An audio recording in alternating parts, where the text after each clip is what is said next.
গণভোটের আইন অধ্যাদেশ আকারে অনুমোদন দিয়েছে উপদেষ্টা পরিষদ। প্রধান উপদেষ্টা ডক্টর মোহাম্মদ ইউনূসের সভাপতিত্বে উপদেষ্টা পরিষদের বিশেষ বৈঠক অনুষ্ঠিত।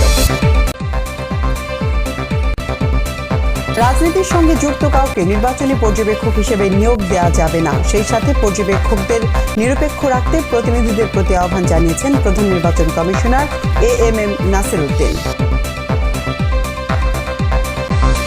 প্লট দুর্নীতি মামলায় শেখ হাসিনা, রেহানা ও টিউলিপ সহ 17 জনের বিরুদ্ধে 1 ডিসেম্বর রায় ঘোষণার তারিখ নির্ধারণ করেছে আদালত।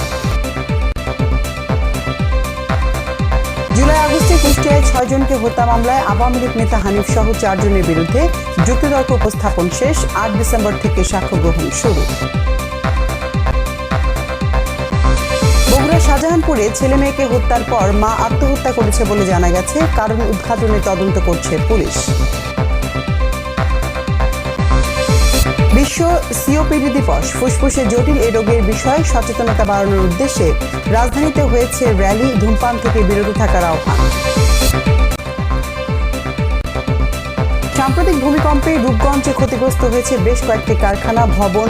ভুলতা ফ্লাইওভারের অ্যাপ্রোচ অংশ, মুরাপাড়া, কায়েতপাড়া, শীতলক্ষা সেতু স্ল্যাব, রূপগঞ্জ থানা ভবন। আফগানিস্তানের খোস্ত, কুনার ও পাকতিয়া প্রদেশে বিমান হামলা ও বোমাবর্ষণে শিশুসহ 10 জন নিহত। অভিযোগের তীর পাকিস্তানের দিকে। রাশিয়ার সাথে যুদ্ধবন্ধে চুক্তির খসড়ায় থাকা স্পর্শকাতর বিষয় নিয়ে ট্রাম্পের সাথে আলোচনা হবে বলেছেন জেলেনস্কি। বৈঠকের সম্ভাবনা নাকচ হোয়াইট হাউসের।